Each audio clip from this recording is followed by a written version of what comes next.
प्रिय मित्र, जय मसीह की। आशा है कि आप स्वस्थ हैं, आप मस्त हैं और आप प्रभु के कार्य में व्यस्त हैं। प्रिय मित्रों, हम उत्पत्ति के अध्याय 35 में हैं और 35 अध्याय के हम छठे पद को देख रहे हैं। यहाँ पर याकूब फिर से उसे डर है और परमेश्वर ने उसकी अगुवाई की है और वो आगे बढ़ रहा है और उसने उन चीजों को निकाल दिया है जो उसके लोगों के बीच में काम कर रही थी, जैसे कि प्राय देवता और वस्त्र और कुंडल और सोना चांदी, जिनका मोह माया के कारण या जो उन्होंने लूट लिया था। याकूब ने परमेश्वर की आदर मान सम्मान करते हुए वहीं पर एक बांज वृक्ष के नीचे शकेम के अंदर नजदीक वहां पर गाड़ दिया या उसे खुदाई करके गड्ढे में डाल दिया और उसे ढक दिया।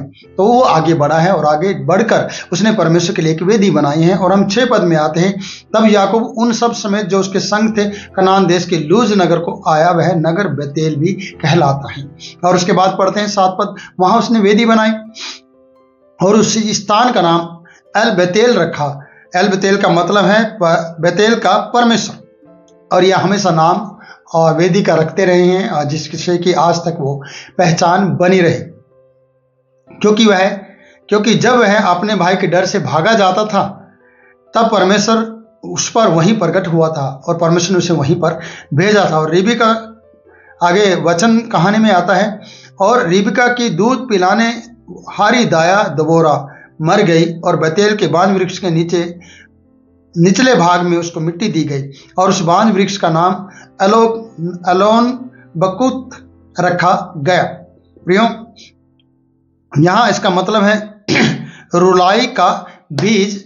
और यहाँ दबोरा के बारे में बताया गया है। दबोरा वो है जो रिबिका की दाई थी, जो दूध पिलाया करती थी बच्चों को, वो उसको नाम आता है। लेकिन रिबिका के मरने का जिक्र मुझे बाइबल में ढूंढने पर नहीं मिला है। अगर आप परमेश्वर के दास हैं, दासी हैं, संत हैं, अगर आपको इस बात का पता है तो हमें कमेंट करके जरूर बताएं कि रिबिका की मृत्यु कहाँ पर हुई और कैसे हुई और उसे कहाँ पर दफनाया गया। तो आप मुझे बताएं और हमारी मदद करें। तो प्रभु आपको आशीष दे इस बात के लिए। तो यहाँ दबोरा की कहानी अचानक से बीच में आती है कि हो सकता है कि रिबिका की जो दाई थी अब याकूब के साथ, उसके परिवार के साथ, उसके घराने के साथ मिलकर चल रही है और ये सब ऐसा हो रहा है। और मुझे लगता है कि इसहाक भी इनके साथ चल रहा है क्योंकि वो बुजुर्ग हो चुका है। और आगे बढ़ते हैं प्रियो, 9 पद में आते हैं। फिर याकूब पद्दनराम से आने के पश्चात परमेश्वर ने दूसरी बार उसको दर्शन दिया। पहली बार और दूसरी बार, तीसरी बार इस तरीके से दर्शन वो देता रहा है। ये अब जब वो वहां से भागा आया था अपने मामा के घर से, तब के बाद दूसरी बार उसने दर्शन दिया है। और दर्शन देकर क्या कह रहा है कि परमेश्वर से कहा, अब तक तेरा नाम याकूब रहा। फिर से कहा गया, जो पहले भी हुआ, जब मली युद्ध हुआ तो उसका नाम याकूब था और उसका नाम बदल दिया गया था, इजराइल था, कर दिया गया। और यहां पर भी ऐसा ही बताया जाता है कि परमेश्वर उसे फिर से कह रहा है, अब तक तेरा नाम याकूब था पर आगे को तेरा नाम याकूब ना रहेगा, तू इजराइल कहलाएगा या इसराइल कहलाएगा, तेरा नाम आगे से इजराइल होगा। फिर से परमेश्वर ने दूसरी बार इस नाम को पक्का किया है। और हम 11 पद को पढ़ते हैं। फिर परमेश्वर ने उससे कहा, मैं सर्वशक्तिमान ईश्वर हूं, तू फूले फले और बढ़े और तुझसे एक जाति वरन जातियों की एक मंडली भी उत्पन्न होगी। तुझसे एक जाति होगी और जातियों की एक बड़ी मंडली भी उत्पन्न होगी और तेरे वंश में राजा उत्पन्न होंगे।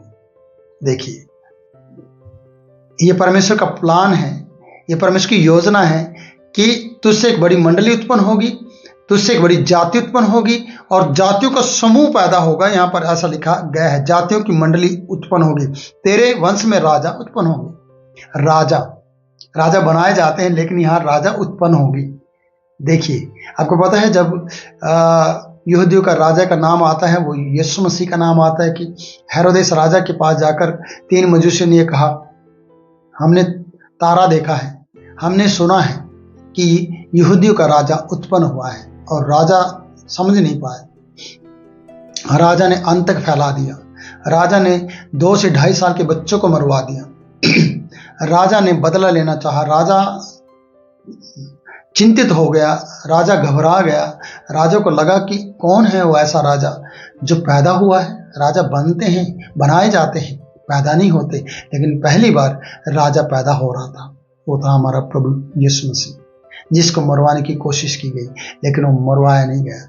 और आगे हम पढ़ते हैं वचन में, यहाँ लिखा है कि यहाँ याकूब को वो आशीर्वाद मिला है क्या आशीर्वाद हैं? यहाँ आशीर्वाद है कि तेरे वंश से राजा उत्पन्न होंगे। राजा उत्पन्न होंगे प्रियो। देखिए, पहली ऐसी जाति है जहां से राजा बनकर बाहर निकलेंगे। और आगे बढ़ते हैं 12 पद। और जो देश मैंने अब्राहम इसहाक को दिया है वही देश तुझे देता हूं, और तेरे पीछे तेरे वंश को भी दूंगा। वही देश जो तेरे बाबा को दिया, तेरे पिता को दिया, और वही वंश तुझे देता हूं और तेरे वंश को भी दूंगा। तब परमेश्वर उस स्थान में जहां उसने याकूब से बातें की उसके पास से ऊपर चढ़ गया। परमेश्वर ने बातचीत की और उसे तसल्ली दी और उससे वादा किया, वाचा बांधी, और वो ऊपर चला गया।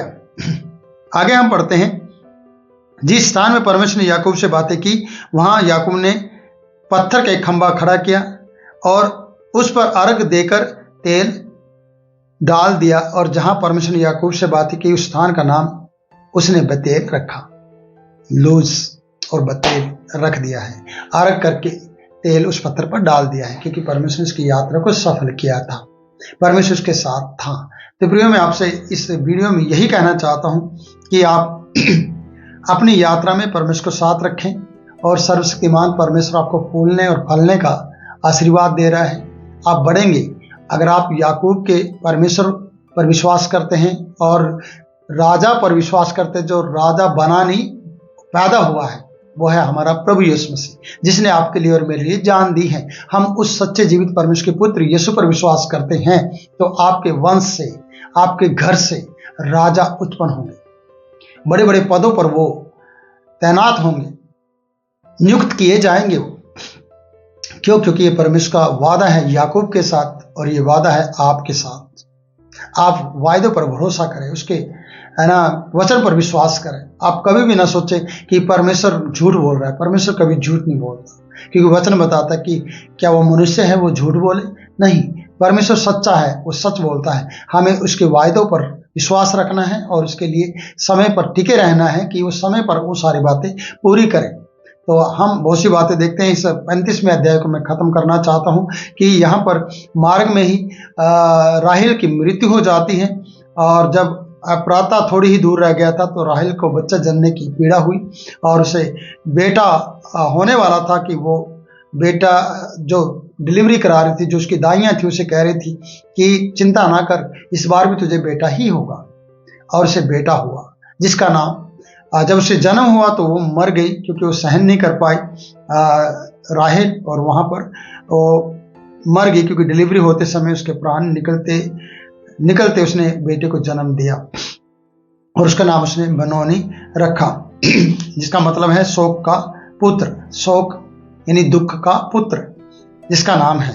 और वो उसे पैदा हो गया है, और उसे राहेल वहीं मर गई, और उसको बैतलहम के मार्ग में उसको मिट्टी दी गई, और याकूब ने उसकी कब्र पर एक खंभा खड़ा किया, और राहेल की कब्र का खंभा आज तक बना हुआ है।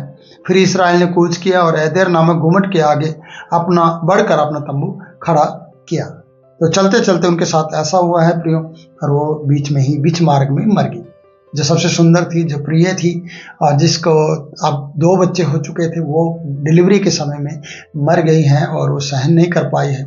लेकिन यहाँ पर लिखा है कि उसके नाम को चेंज कर दिया गया है। याकूब ने बिन्यामीन उसका नाम रखा गया, वो आगे आपको मैं बता दूंगा। तो आगे हम इसको पूरा करते हैं और आगे बढ़ते हैं। इसहाक की मृत्यु के बारे में यहाँ पर जिक्र आता है। पढ़ेंगे 27 पद 35 का।